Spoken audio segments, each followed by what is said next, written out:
Bonsoir à toutes et à tous, il est 22 heures. Bienvenue dans cette nouvelle édition, voici les titres. Lancement du système intégré pour les préfectures dans la région d'Arta.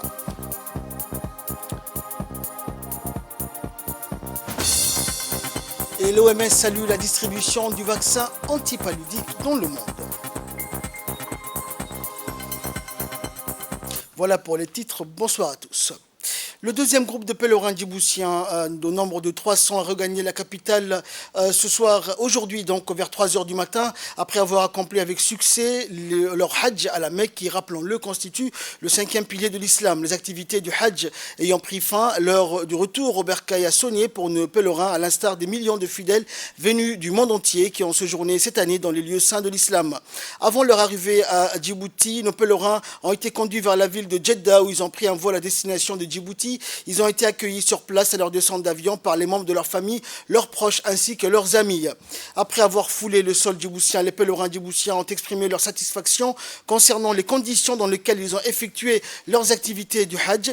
Ils ont tenu à exprimer leur remerciement au comité d'organisation du Hajj qui a été mis en place par le ministère des Affaires musulmanes et des biens Waqf, qui, ont-ils dit, a tout mis en œuvre pour que leurs activités de pèlerinage se déroulent dans les meilleures conditions. Le ministère des Affaires musulmanes et des biens Waqf, en collaboration avec les autorités aéroportuaires, a mis en œuvre les conditions propices au confort des pèlerins partout où ils se sont rendus afin d'accomplir leurs devoirs religieux dans les meilleures conditions. Le président de l'Assemblée nationale d'Iléta, Mohamed Iléta, entame une visite officielle de travail du 2 au 8 juillet 2023 au Royaume du Maroc. Cette visite s'inscrit dans le cadre du renforcement de la coopération bilatérale entre le Parlement de Djibouti et celui du Royaume chérifien. La rencontre a porté sur les moyens de renforcer la coopération parlementaire entre les institutions législatives des deux pays, sur le partage d'expériences et d'expertise parlementaire, ainsi que sur d'autres questions d'intérêt commun. À cette occasion, M. Iléta, Mohamed Iléta, président de l'Assemblée nationale, s'est félicité des relations fraternelles de longue date qu'entretiennent les deux pays. Il a également fait savoir que cette visite avait pour but de prendre connaissance et bénéficier des expériences parlementaires marocaines et djiboutiennes. L'ambassadeur de la République arabe d'Égypte, Hussam Eldin Reda, a tenu hier au Djibouti Palace Kempinski une réception officielle dans le cadre de la célébration du 71e anniversaire de la révolution du 23 juillet 1952 de son pays. La cérémonie de réception a eu lieu en présence du ministre des Affaires étrangères et de la coopération internationale, Mahmoud Ali Youssouf, des membres du gouvernement, des chefs des missions diplomatiques arabes et étrangères, avec à leur tête le doyen des corps diplomatiques, l'ambassadeur yéménite à Djibouti, Abdallah Ben Moussallam Ben Soukhatri. Les représentants d'organisations des Nations Unies opérant à Djibouti, des officiers supérieurs des forces armées djiboutiennes, ainsi que des membres de la communauté égyptienne à Djibouti ont également pris part à l'événement. Et les invités ont été reçus par l'ambassadeur Hussam Eldin Reda, entouré de ses proches collaborateurs à l'ambassade.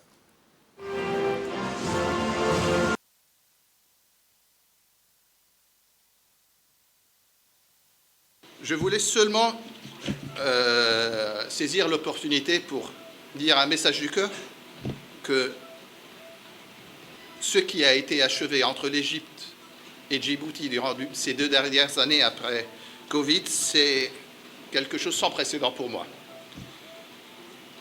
Je saisis aussi cette opportunité pour féliciter Djibouti pour la célébration du 46e jour de l'indépendance le 27 juin dernier, les musulmans pour le Eid, le retour du Hajj, c'est un grand succès pour nous. Je vais toucher sur quelques points dont je suis fier et qui démontrent concrètement la direction super positive et la trajectoire qui est entre le Caire et Djibouti. L'honneur que nous avons eu d'avoir le décret présidentiel d'inaugurer le rond-point Le Caire, que je soupçonne la majorité de vous en vue. Ça, c'est un geste qui nous a touchés énormément et qui est fort apprécié au plus haut niveau au Caire. Dans l'actualité également, le lancement officiel du système intégré pour les préfectures a eu lieu hier dans la préfecture de la région d'Arta. Cette inauguration marque donc une étape décisive de la vision d'amélioration de l'efficacité, de la transparence et de la qualité des services administratifs au sein de notre pays. Cet événement s'est déroulé en présence du ministre du Travail, Omar Abdi Saïd, du préfet de la région d'Arta, Hassan Dabel Ahmed, du directeur général de l'ANSI, Moustapha Mohamed, ainsi que des agents de la préfecture. Le préfet de la région d'Arta a ouvert l'événement en exprimant sa gratitude envers tous ceux qui ont contribué au développement et à la mise en place du système intégré de la préfecture. Il a souligné l'importance de cette initiative pour améliorer l'efficacité, la transparence et la qualité des services de l'administration préfectorale offerts aux citoyens. À l'issue de la cérémonie, ce fut l'occasion aux agents préfectoraux formés de démontrer leurs acquis à la maîtrise du système en présence des officiels. L'événement s'est clôturé par la remise des certificats aux agents de la préfecture d'Arta qui ont bénéficié des sessions de formation sur le système intégré de la préfecture organisées par l'ANSI depuis mai 2023 dans la capitale et dans les régions de l'intérieur.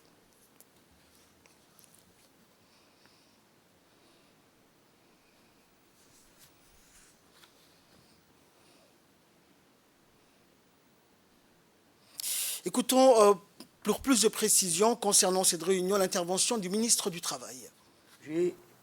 Vient affirmer la volonté du gouvernement de Djibouti de réformer l'administration grâce notamment à l'usage des technologies de l'information et afin d'accroître nos efficacités. Ces projets découlent de la vision politique du président de la République, son Excellence M. Ismaël Omar Guelleh, d'accélérer la modernisation des services publics et de bâtir une administration moderne mettant au cœur de son action les attentes de nos concitoyens. En effet, la clé du succès du gouvernement au niveau régional est de s'engager constamment auprès des membres de la communauté et de répondre efficacement et rapidement à leurs besoins. La technologie peut jouer un rôle important dans le renforcement de cet engagement. Mesdames et Messieurs, à l'instar des autres régions de l'intérieur, nous célébrons aujourd'hui le lancement de la première phase du projet de modernisation des services offerts par les préfectures. Ce projet répond au défi de simplification des démarches administratives auxquelles nous sommes confrontés. Il émane de la volonté du président de la République qui a souhaité, d'une part, rapprocher davantage l'administration des administrés en leur fournissant ces systèmes et d'autre part que les régions de l'intérieur puissent également prendre pleinement part aux innovations technologiques à travers la digitalisation de leur offre de services. Le chef d'état-major général des armées, le général des corps d'armée, Zakaria Cheikh Ibrahim, a reçu aujourd'hui le nouvel ambassadeur de la Turquie, Cenk Uraz, dans la salle de réception de la Direction générale des relations internationales à l'hôtel des officiers Hassan Bassouma. L'entrevue a été l'occasion pour les deux hommes de passer en revue l'état des relations bilatérales djibouto-turques, les voies et moyens ainsi qui sont susceptibles donc de les consolider davantage. Durant cette occasion, le général des corps d'armée a d'emblée souhaité la bienvenue aux diplomates turcs. Les deux hommes ont échangé sur le caractère exceptionnel des relations diplomatiques entre les deux pays fondées sur les valeurs communes entre les deux nations. Les deux parties ont également convenu de consolider davantage des relations d'amitié et de coopération entre les deux pays frères, notamment dans le domaine militaire.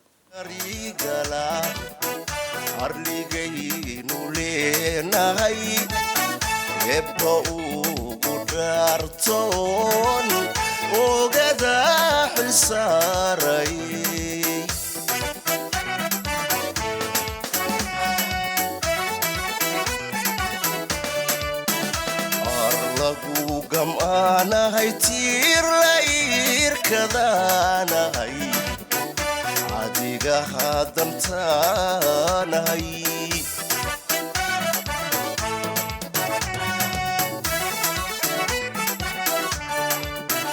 arlagu gam anahay tir lair kadanahay adiga hadantanahay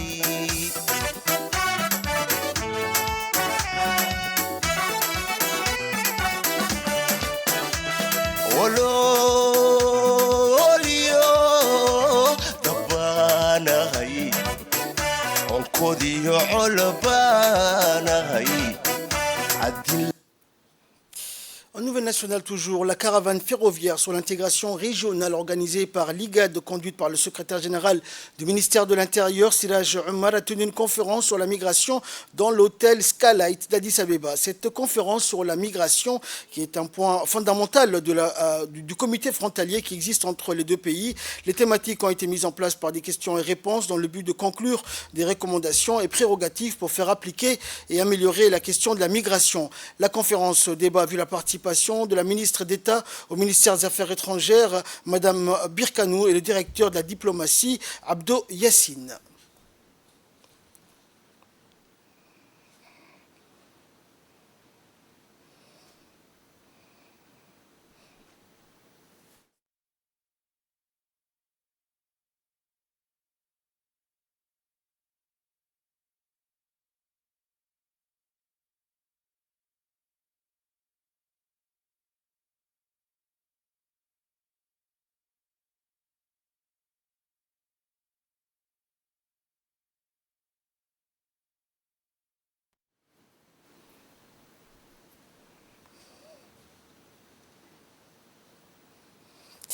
À l'occasion du 46e anniversaire de l'indépendance de notre pays, Dr Mahad Farah Ibrahim, médecin-chef à la polyclinique du Dr Gouled Hussein Gouled de PK12, en partenariat avec la commune de Balbala et des associations du quartier, a organisé une journée de nettoyage, de désinfection et de plantation d'arbres. Cette journée a vu la participation des jeunes et des moins jeunes ainsi que des locales du quartier PK12. À l'initiative donc du médecin-chef, les activités entreprises furent le nettoyage global de la polyclinique de PK12, la désinfection également du centre et destruction des gîtes larvaires et plantation d'arbres dans la polyclinique. Ces activités s'inscrivent dans le cadre de la célébration du 46e anniversaire de notre pays, mais aussi dans le cadre de la redynamisation des polycliniques, et c'est conformément aux directives du chef de l'État Ismaël Omar Guelleh et du ministre de la Santé Dr Ahmed Roblé pour améliorer et revaloriser la santé communautaire. Au terme de ces journées citoyennes, le médecin-chef a remercié l'ensemble des acteurs ayant activement participé, dont le personnel de la polyclinique, les sages du quartier et les agents du comité de santé communautaire et du comité d'hygiène. L'association Femmes TIC Djibouti a tenu aujourd'hui une cérémonie de remise de certificats au Salam Center. Cette initiative soutenue par le programme des Nations Unies pour le développement a permis à 97 jeunes filles de se former aux technologies de l'information et de la communication et de développer des projets significatifs dans le domaine de la Civic Tech. Cette formation a également vu la création de 18 projets Civic Tech.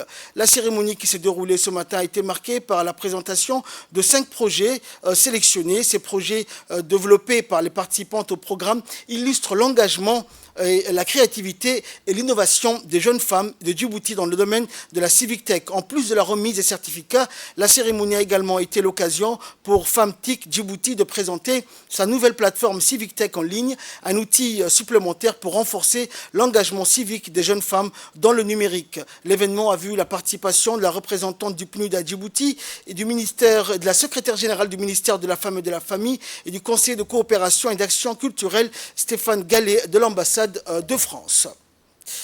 C'est une enquête d'envergure qui venait de se clôturer ce 3 juillet lorsque les enquêteurs de la section de recherche et de documentation ont mis la main sur 3 cyberprédateurs présumés exploitant les réseaux sociaux pour abuser des jeunes filles et particulièrement des mineurs. En effet, une première plainte ayant été déposée a mis les enquêteurs sur la piste d'un individu particulièrement dangereux qui use de la vulnérabilité des enfants mineurs en raison de leur âge à lui soumettre volontairement des vidéos et des photos intimes avant de les obliger à venir le voir pour des rencontres intimes. Interpellé suite à un dispositif d'observation et de filature, l'exploitation des supports numériques du premier a mis en cause, mène donc les enquêteurs à déceler 2 autres auteurs présumés agissant en bande organisée. Au total, 7 individus de cette bande, dont 2 mineurs de 16 ans, ont été identifiés pendant l'enquête, laquelle a permis de retrouver d'autres victimes potentielles qui étaient en train de tomber sur le piège tendu par les mises en cause. Les auteurs présumés de ces faits ont tous reconnu les faits qu'ils ont été reprochés pour viol, détention de vidéos à caractère pédopornographique, atteinte à la vie privée et chantage. À l'issue de l'enquête effectuée, les mises en cause ont été déférées devant le procureur de la République, lequel a requis l'ouverture d'une information judiciaire. Écoutons pour plus de précisions l'intervention du lieutenant chargé de cette affaire. Ce lundi 3 juillet 2023, les enquêteurs chargés des investigations numériques de la SRD ont mis en place un dispositif d'observation et de filature dont l'objectif était d'appréhender un cyberprédateur présumé utilisant les réseaux sociaux pour choisir ses victimes, les plus souvent des mineurs, avant d'abuser d'elles. Tout a commencé d'une plainte d'une jeune mineure de 16 ans ayant fait l'objet de chantage par un adulte qui l'a menacé de divulguer des enregistrements compromettants en échange des rencontres intimes. Aussitôt la plainte enregistrée, le gendarme entame les investigations nécessaires pour identifier les mises en cause. C'est dans cette optique que, suite à la mise en place d'un dispositif important, l'auteur principal de fait a été interpellé. Les investigations techniques effectuées sur ces supports numériques ont permis de mettre en évidence la pluralité des victimes qui sont au nombre de 7 jeunes filles. Le mode opératoire est simple. Dans un premier temps, l'auteur présumé récupère le numéro de téléphone de la mineure sur un groupe WhatsApp créé à cet effet. Ensuite, il entame des échanges par message écrit et audio dans lesquels il demande l'envoi des photos et vidéos intimes avant de demander un rendez-vous. Au cours de ces rendez-vous, ils enregistrent par vidéo ou audio tous les faits et gestes de sa victime, puis commencent à la chanter si elle refuse de les voir à nouveau. L'enquête a déterminé qu'au cours de son forfait, sur les 7 victimes identifiées, une mineure de 16 ans et une jeune adulte de 19 ans ont fait l'objet d'un viol à répétition par l'auteur présumé et ses 2 co-auteurs. Plusieurs vidéos sensibles mettant en scène des mineurs ont été retrouvées sur les supports numériques analysés par les enquêteurs. Les auteurs présumés de cette affaire seront déférés devant la justice pour les chefs de viol sur mineurs, détention de vidéos à caractère pédopornographique, atteinte à la vie privée et chantage, des faits passibles selon la loi djiboutienne de 20 ans de réclusion criminelle. Je vais profiter de cette occasion pour m'adresser directement aux jeunes internautes, filles comme garçons, qui sont peut-être en train de vivre ce genre de situation, mais qui ne savent pas quoi faire ou vers qui se tourner. Sachez qu'avant tout, vous êtes des victimes. N'ayez pas honte de demander de l'aide, qu'il soit auprès de vos parents ou directement auprès de nous. Toutes les brigades de gendarmerie sont disponibles à vous accueillir 24 heures sur 24 et 7 jours sur 7. Vous ne pouvez pas venir directement chez nous, ce n'est pas un problème. Contactez-nous sur notre numéro vert 116 ou directement sur notre compte WhatsApp 77 218 218. Nous viendrons vers vous. Je m'adresserai ensuite aux parents. Lorsque votre enfant, fille comme garçon, se plaigne auprès de vous qu'il est en train de vivre ce genre de situation, l'air n'est pas au blâme, mais plutôt au soutien et au support. Nous vous invitons à consulter les solutions mises en ligne gratuitement par Google et facilement téléchargeables sur les Google Play et Apple Store, notamment les Google Family Link, dont les logos s'affichent en bas de votre écran. Cette solution vous permet non seulement de suivre l'activité de votre enfant en ligne, mais de contrôler ce qu'il est en train de faire et ce qu'il est en train de voir selon des paramètres que vous jugerez utiles. Quoi qu'il arrive, garder le silence n'est jamais la bonne décision à prendre. Contactez-nous, on vous aidera. Merci pour votre attention. Et enfin, pour clore donc l'actualité nationale toujours, une mission d'évaluation de l'unité SEWARN de la branche de la paix et sécurité de l'IGAD s'est rendue à Dikil afin d'évaluer l'impact des projets des FRR financés par l'Union européenne mise en œuvre par l'association ATSEC de Dikil au cours de l'année 2022-2023. À leur arrivée, la mission et la délégation donc a été reçue par le préfet de la région de Dikil, Hassan Abdeloublé, et puis par le président par intérim du conseil régional. L'objectif de cette réunion était d'une part de procéder à travers une série de questionnaires à l'évaluation et l'impact des projets des FRR exécutés par l'association ATSEG, et le coordinateur du projet auprès de l'ATSEG a fait une brève présentation des activités en extraits vidéo et des rapports d'activité en PowerPoint. Ensuite, la mission s'est entretenue avec les bénéficiaires pour leur demander les recommandations.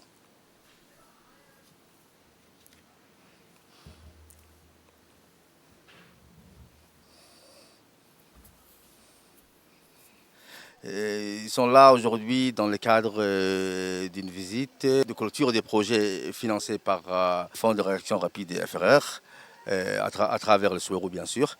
Donc il y a eu des missions qui sont venues. Une mission s'est rendue à Dikil, aujourd'hui elle est actuellement avec nous. Et l'autre mission s'est déplacée jusqu'à Tajoura. Donc voilà, tout s'est bien passé. Et nous avons fait appel à des bénéficiaires qui avaient bénéficié d'un atelier de formation. des mutuelles communautaires là, des quartiers de la ville de Dekil, à savoir Daba et Caravanier. Également, et les participants de la caisse mutuelle de Contigny aussi, ils étaient là. Donc, ils ont vraiment...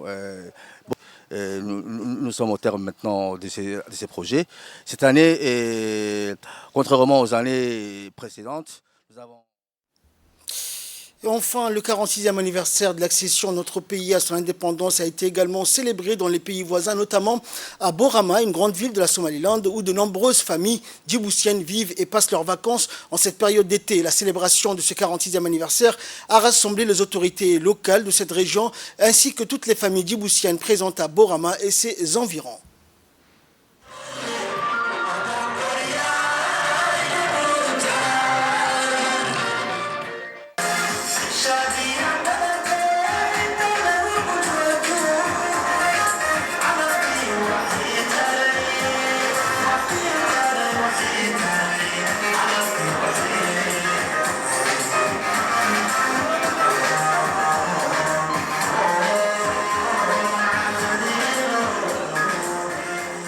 waxaynu hambalyeynayna. Et là, nous passons à l'actualité internationale. L'Organisation mondiale de la santé salue la distribution du vaccin antipaludique. Quelques 18 millions de doses de premiers vaccins antipaludiques vont être acheminées dans 12 pays d'Afrique jusqu'en 2025, ont annoncé hier l'Organisation mondiale de la santé, l'UNICEF et l'Alliance du vaccin. Près d'1,6 million de vaccins mis au point par le groupe pharmaceutique britannique GSK ont déjà été administrés dans 3 pays tests. En 2021, 96% des décès dus au paludisme dans le monde se sont produits en Afrique. Plus de 30 pays africains ont indiqué vouloir recevoir des doses, en plus de 3 pays tests qui continueront à recevoir les doses. 9 autres pays, dont le Bénin, le Libéria et l'Ouganda, bénéficieront de doses. L'OMS, l'UNICEF et Gavi estiment que la demande mondiale annuelle des vaccins antipaludiques devrait être de 40 à 60 millions de doses d'ici à 2026, puis entre 80 à 100 millions de doses chaque année d'ici à 2030. C'est la fin de cette édition. Nous vous souhaitons un excellent week-end sur Télé Djibouti.